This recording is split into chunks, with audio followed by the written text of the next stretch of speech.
नमस्कार। आज हम आपके लिए मुहावरे लोकोक्ति से संबंधित हम कुल 40 एमसीक्यूज लाए जो बहुत ही आपके लिए प्रैक्टिस के लिए उपयोगी साबित होंगे। तो चलो फिर शुरू करते हैं। तो देखो, आपका सबसे पहले है संज्ञा से संबंधित एमसीक्यू। तो पहला प्रश्न दिया, गंगा कौन सी संज्ञा है? तो विकल्प दिया जातिवाचक, व्यक्तिवाचक, द्रव्यवाचक या फिर इधर दिया भाववाचक। तो सही उत्तर है व्यक्तिवाचक। ठीक है। अगला, क्योंकि गंगा अगर नदी आता तो जातिवाचक होता, अब नदी का नाम आ गया इसलिए वो व्यक्तिवाचक है। फिर अगला है प्रश्न नंबर दूसरा, मिठास किस प्रकार की संज्ञा? भाववाचक, जातिवाचक, द्रव्यवाचक या व्यक्तिवाचक? तो सही उत्तर इसका क्या होगा? भाववाचक। ठीक, क्योंकि इसे हम महसूस कर सकते हैं। तीसरा दिया हुआ है कि सोना किस प्रकार की संज्ञा? जातिवाचक, भाववाचक, द्रव्यवाचक, व्यक्तिवाचक? तो सोना होगा आपका द्रव्यवाचक। अब द्रव्यवाचक किसके अंतर्गत आता है? ध्यान रखना, जातिवाचक के अंतर्गत आता है। ठीक है, तो सही उत्तर होगा द्रव्यवाचक। फिर आता है सर्वनाम से संबंधित एमसीक्यूज।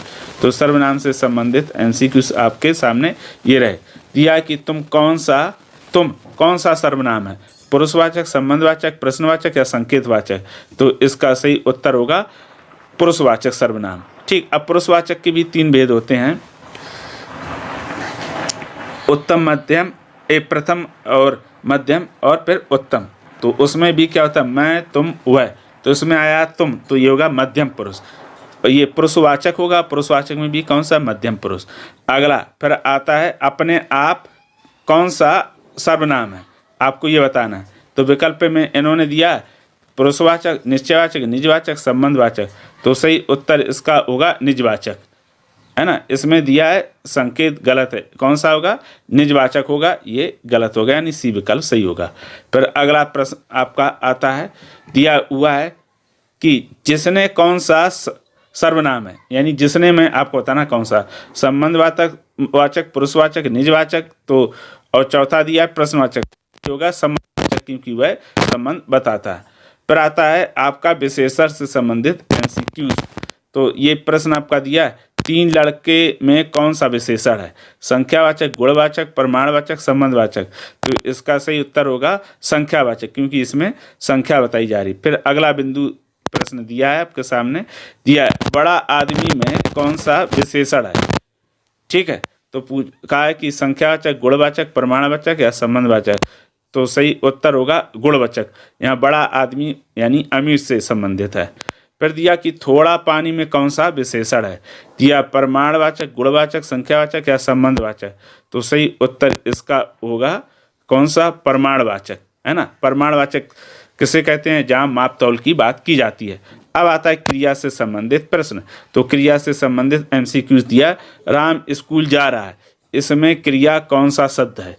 ठीक है, तो इसमें फिर इन्होंने दिया राम स्कूल जा रहा, तो जा रहा ये क्रिया शब्द है। अगला प्रश्न दिया हुआ है कि बच्चा हंस रहा है, इसमें क्रिया का कौन सा प्रकार है? सकर्मक, अकर्मक या फिर दिया है सहायक या प्रेरणार्थक? तो सही होगा अकर्मक क्रिया, क्योंकि बच्चा हंस रहा है, इसमें कोई भी कर्म नहीं हो रहा है, इसलिए अकर्मक क्रिया होगी। अगला बिंदु फिर दिया है कि सीता ने खाना खाया, इसमें कौन सी क्रिया है? सकर्मक, अकर्मक? तो इसमें होगी सकर्मक। ठीक, क्योंकि सकर्मक क्यों होगी? क्रिया है खाया और खाना हो जाएगा कर्म, तो सकर्मक क्रिया हो जाएगी। अगला बिंदु अब आया कि अव्यय से संबंधित एमसीक्यूज। अचानक किस प्रकार का शब्द? संज्ञा, क्रिया, विशेषण, अव्यय या फिर विशेषण? तो ये है अव्यय शब्द है। अब अगला बिंदु आता है क्रिया विशेषण से संबंधित एमसीक्यूज। वह तेजी से दौड़ रहा है, वाक्य में क्रिया विशेषण कौन सा होगा? वह, दौड़ या तेजी से या फिर इसमें आपका रहा? तो सही उत्तर होगा विकल्प नंबर सी, तेजी से। अगला बिंदु प्रश्न नंबर 15 दिया हुआ कि निम्नलिखित में से कौन सा शब्द क्रिया विशेषण है?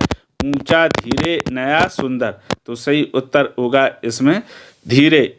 अगला बिंदु 16, बिंदु नंबर 16 दिया है कि राम बहुत मेहनत करता है, इस वाक्य में बहुत शब्द कौन सा है? संज्ञा है, विशेषण है या क्रिया विशेषण है? आपको ये बताना है। तो इसमें क्या है? क्रिया विशेषण है। ठीक, मेहनत, देखो मेहनत करना तो हो जाता है इसमें आपका क्रिया, लेकिन बहुत क्या हो जाएगा? विशेषण। तो क्रिया की जो विशेषण कहते हैं। अब अगला फिर आता है संबंध बोधक से संबंधित MCQ। तो प्रश्न ये आपका दिया है, पुस्तक मेज पर रखी है, वाक्य में संबंध बोधक शब्द कौन सा होगा? पुस्तक मेज पर रखी है, तो इसका सही उत्तर हो जाएगा पर, यानी विकल्प नंबर सी है। तो मैं पूछा संबंध वाचक, तो पर है, क्योंकि पर क्या कर रहा है? पुस्तक और मेज में क्या बता रहा है? संबंध बता रहा है। प्रश्न नंबर 18, निम्नलिखित में से कौन सा संबंध बोधक अव्यय है? लेकिन, तथा, से, या। तो सही उत्तर है से क्या करता है? दो वाक्यों का संबंध बताता है। अगला बिंदु, प्रश्न नंबर 19, राम स्कूल के लिए निकला, इस वाक्य में संबंध बोधक अव्यय शब्द कौन सा है? राम स्कूल के लिए निकला, तो इसका सही उत्तर है के लिए।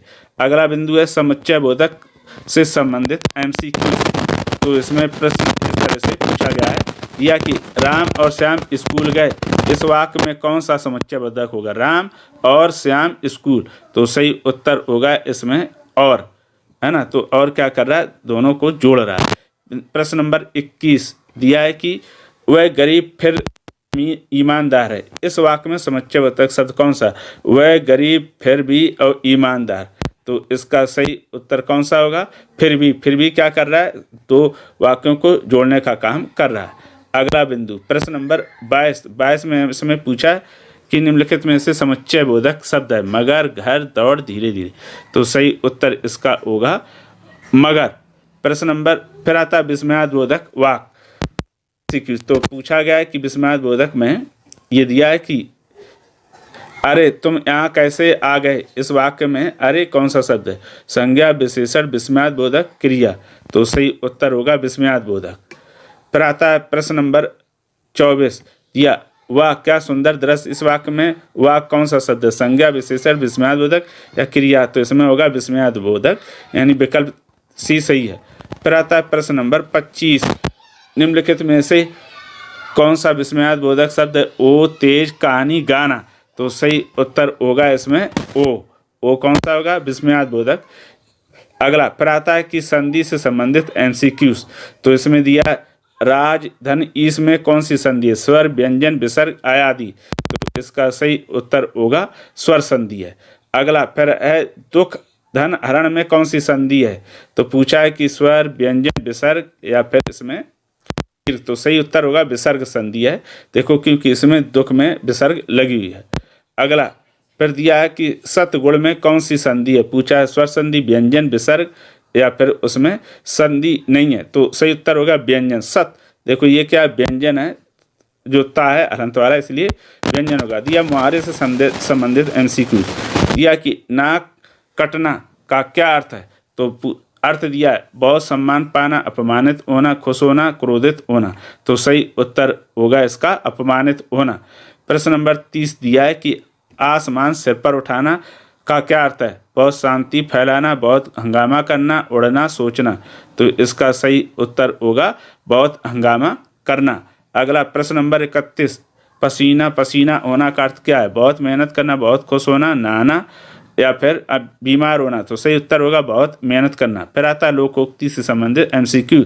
32, ऊँट के मुंह में जीरा का क्या अर्थ है? कम जरूरतें, अधिक जरूरत में कम वस्तु, ऊँट को खाना बंद पसंद है, मेहनत करना, तो अधिक जरूरत में कम वस्तु। फिर अगला दिया है नाचना जाने आंगन टेढ़ा का अर्थ क्या होगा? दोष देना, सुंदर नृत्य करना, आंगन साफ करना या फिर झगड़ा करना, तो सही होगा दोष देना। प्रश्न नंबर 34 दिया है अंधा क्या चाहे दो आंखें का क्या अर्थ है? कोई चीज़ ज़्यादा मांगना, आवश्यक वस्तु प्राप्त करना, आंखों की देखभाल करना, सहायता करना, तो सही उत्तर क्या होगा? हमें आवश्यक वस्तु का प्राप्त करना। उपसर्ग से संबंधित MCQs, तो दिया है कि अनुशासन शब्द में कौन सा उपसर्ग है? अनु, अन, अब, तो सही उत्तर होगा इसका अनु। फिर प्रश्न नंबर 36 दिया दुर्गंध शब्द में कौन सा उपसर्ग है? दु, दुर्ग, दुर या फिर द्र, तो सही उत्तर होगा दु। अब आता है प्रश्न नंबर 37, असफल शब्द में कौन सा उपसर्ग है? अस, आ, अप, अब, तो सही इसका उत्तर होगा आ। फिर है प्रत्यय से संबंधित MCQs। माली शब्द में कौन सा प्रत्यय जुड़ा है? ई, ली, आली या फिर स्ता, तो सही उत्तर होगा ई, छोटी ई, है ना, नहीं छोटी ई नहीं होगा। माल, धन, ई, तो ये यहाँ पर होगी बड़ी ई, ध्यान रखना बड़ी रहेगा, गलत लिखा इसमें, ठीक है। फिर है चिकित्सा शब्द में कौन सा प्रत्यय है? सक, का एकता, तो इसमें कौन सा उत्तर होगा? का। चिकित्सा धन का, चिकित्सक। फिर अगला प्रश्न नंबर 40 दिया है, शिक्षा शब्द में कौन सा प्रत्यय? आ, या, ता, सा, तो इसमें से उत्तर कौन सा होगा? आ। शिक्ष धन, सीख धन, आ, यानी शिक्षा धन, शिक्ष धन, सीख होता है वैसे, सीख धन आ शिक्षा। तो ये हो गए तुम्हारे MCQs कक्षा 10वीं माध्यमिक शिक्षा बोर्ड राजस्थान से व्याकरण से संबंधित पूछे जाने वाले प्रश्नों की प्रैक्टिस के लिए। अगर उसके बाद भी इसमें किसी प्रकार का डाउट हो तो कमेंट करके हमें अवश्य बताइएगा। तो पर आज के लिए इतना ही, धन्यवाद।